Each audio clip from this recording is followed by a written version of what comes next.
Selamat datang di channel Belajar Struktur di UBL. Di channel ini kalian bisa belajar secara mandiri topik analisa struktur, perencanaan struktur, dan rekayasa gempa. Di video kali ini saya akan melanjutkan topik dinamika struktur yang kita sedang bahas mengenai respon single degree of freedom SDOF kepada pulse excitation.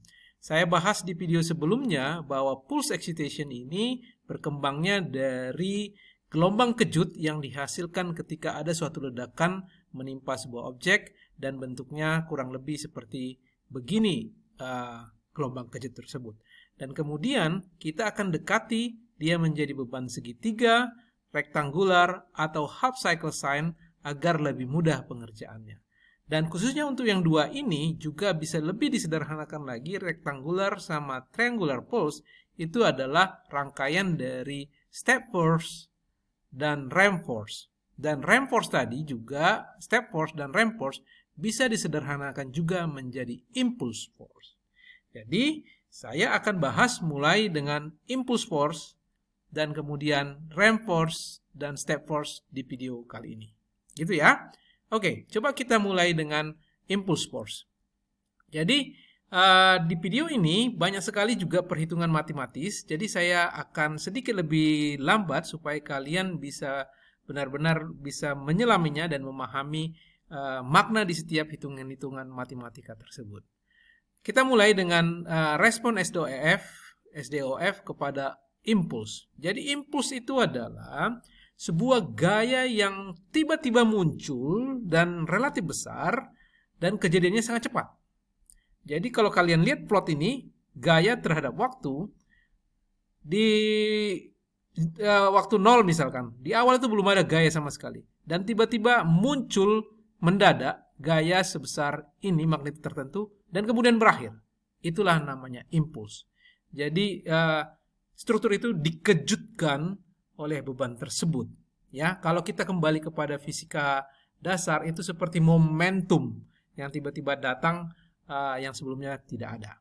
Nah, kalau waktu ini kita misalkan waktu kejadian munculnya impuls tadi adalah epsilon yang durasi waktu yang sangat kecil itu menandakan, dan kalau kita asumsikan sementara bahwa magnitud dari impuls tersebut adalah 1 per epsilon, maksudnya sedemikian rupa sehingga luas gaya impuls ini adalah 1 untuk mempermudah hitungan nantinya.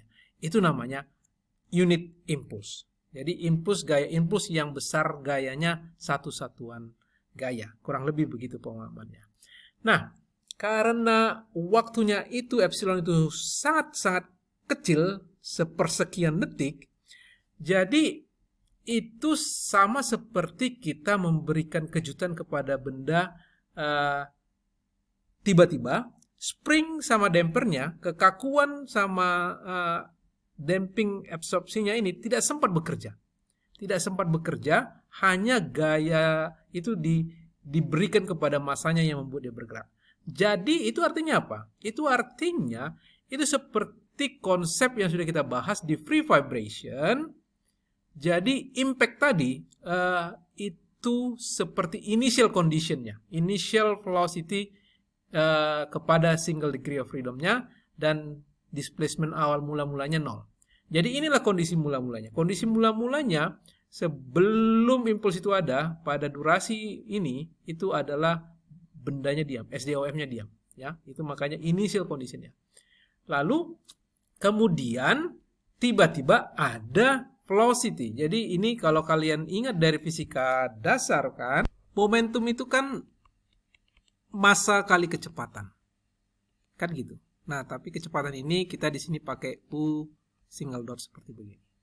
Nah, karena tadi sudah kita definisikan bahwa P itu luasannya 1, sehingga kita bisa dapat bentuk yang seperti begini. U sama dengan 1 per M dari nilai ini. Itu kira-kira initial condition yang diberikan kepada SDOF ini. Nah, karena kita sudah mempelajari respon SDOF kepada free vibration, kita jadi terbantu menyelesaikan respon SDOF kepada unit impuls ini. Mereka persis sama, hanya berbeda initial condition. Inilah initial condition kalau dia terjadi impuls. Nah, kalau kita balik lagi ke diskusi mengenai free vibration, sudah kita bahas sebelumnya, bisa dicek video pembelajarannya bagaimana kita mendapatkan persamaan ini ketika free vibration SDOF tanpa damping ya, tanpa damping diperhitungkan. Hasilnya kan ini bentuknya. Ini bentuk solusi persamaan SDOF akibat free vibration. Nah, sekarang kita tinggal mengubah hasil ini dengan initial condition ini. Ya, initial condition ini kalau initial conditionnya displacementnya mula-mula 0, kita masukkan dia ini ke sini, nilai yang ini ke sini, ya, dan ini initial velocity dia ke sini, kita akan mendapatkan format yang baru. Inilah solusi persamaan SDOF akibat impuls.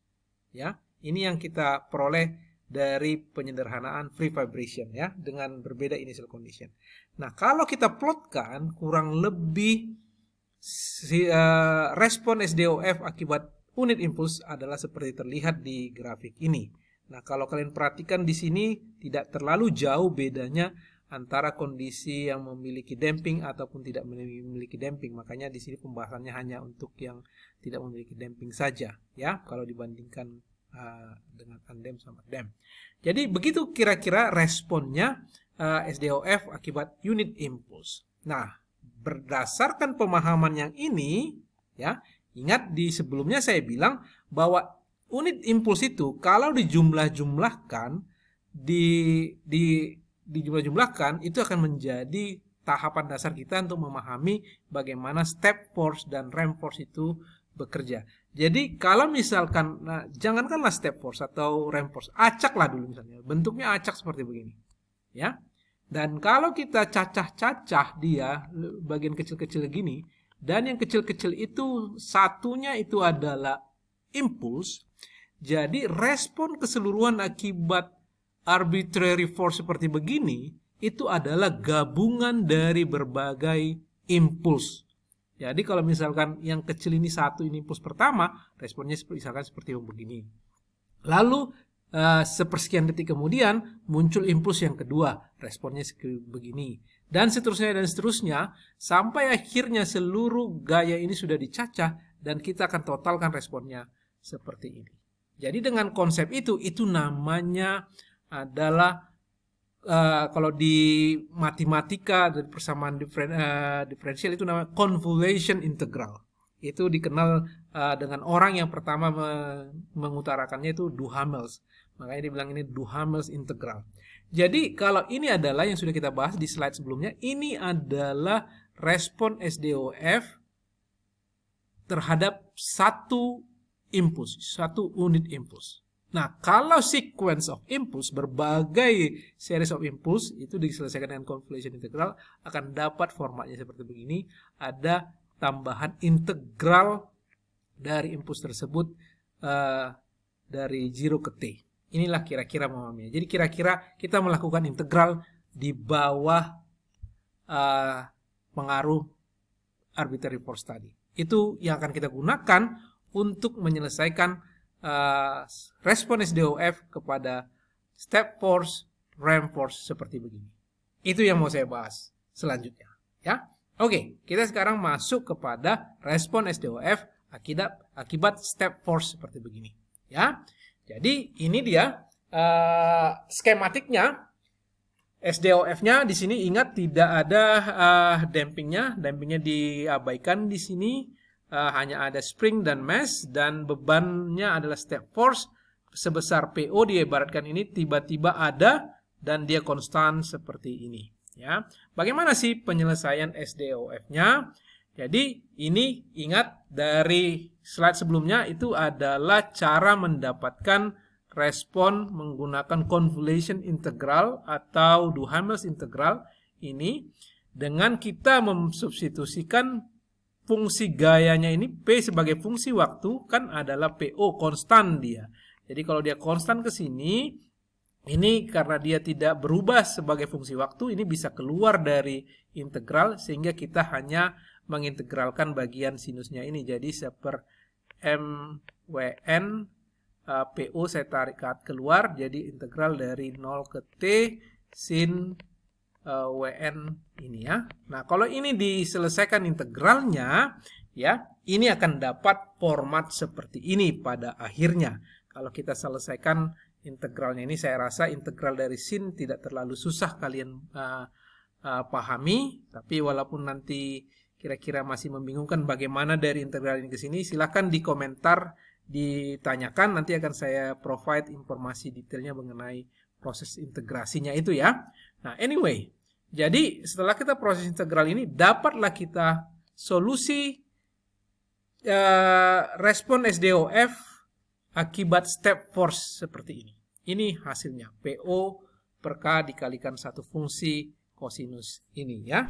Nah, kalau kita lihat bentuknya, ini hampir mirip dengan yang sudah kita bahas sebelum-sebelumnya. Itu bahwa ini PO per K, ini kan deformasi statis ya. Dari awal kita mendiskusikan selalu kita bandingkan dengan deformasi statis, yaitu besarnya gaya dibandingkan dengan kekakuan sistemnya.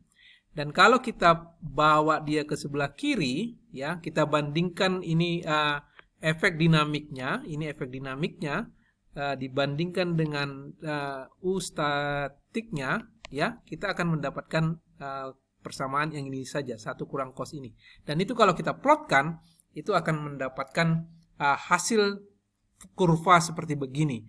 Dan fokusnya hanya pada yang tanpa damping saja ya, karena 20% hampir jarang di Indonesia, di bangunan maksud saya, dan 5% juga tidak terlalu jauh dengan yang 0%.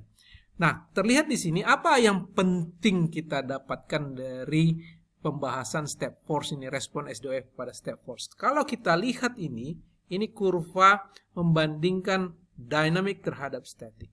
Ya, kalau kita lihat di sini membandingkan dynamic dengan statik, paling besar itu nilainya 2. Ya, paling besar itu nilainya 2. Apa itu artinya? Artinya kalau SDOF kita itu kita kasih dengan gaya step force, tiba-tiba ada dan kemudian konstan, itu kira-kira simpangan yang paling besar itu adalah 2 kali dari simpangan statis. Itu kira-kira. A suddenly applied force, ya, kalau tiba-tiba gayanya dikasih, itu akan menghasilkan deformasi 2 kali lipat lebih besar dibandingkan kalau kita berikan pelan-pelan secara statik.